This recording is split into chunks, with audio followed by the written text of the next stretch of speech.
glad to see you all, and this is the beginning and first introductory session of what we're calling After Hours. It'll be some videos that we'll put out after some teachings where I can cover some material that I didn't really get to cover on Sunday, maybe going a little bit deeper into the text or offering some other ways to apply it. And this week I want to begin by offering some more ways to apply what we talked about on Sunday when we looked at Psalm 13, How Long, O Lord? As I mentioned on Sunday, the book of Psalms is the most often quoted and alluded to book in the New Testament. It's quoted or alluded to over 400 times. Only Isaiah is anywhere close, and they're more than twice as much as any other book from the Old Testament. And it has a rich history of usage in the church. St. Augustine had Psalm 32 on his wall, and it was the words on his lip as he died.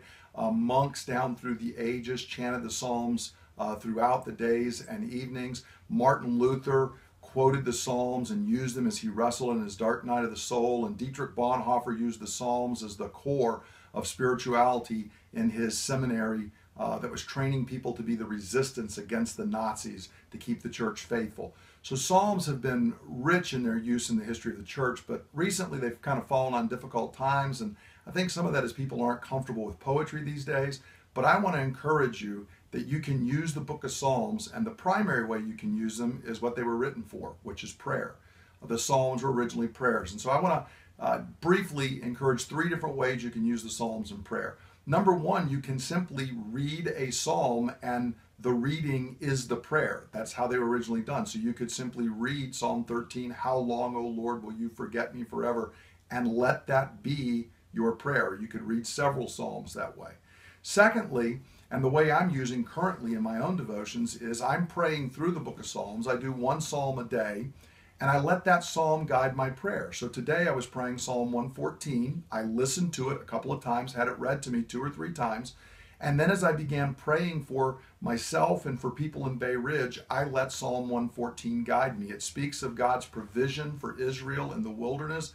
It says that God could even bring water out of the rock. And so I was praying for the people in Bay Ridge that God would provide for us, even if it seemed like we were in a desert, that God would be the God of provision for us. It's a great way to use the book of Psalms. And the third way that I want to bring up that is really useful is you can pray according to a particular type of psalm. Find a psalm that fits your circumstance. There's a link at the bottom of the video right now that goes to a resource on our website where I have listed 12 different genres or types of psalms.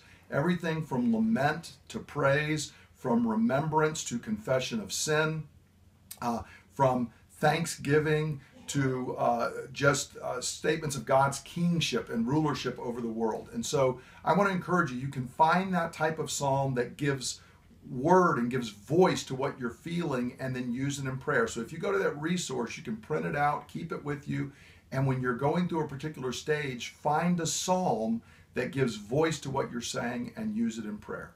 I hope you all are having a blessed week, and I encourage you, use God's prayer book, the book of Psalms.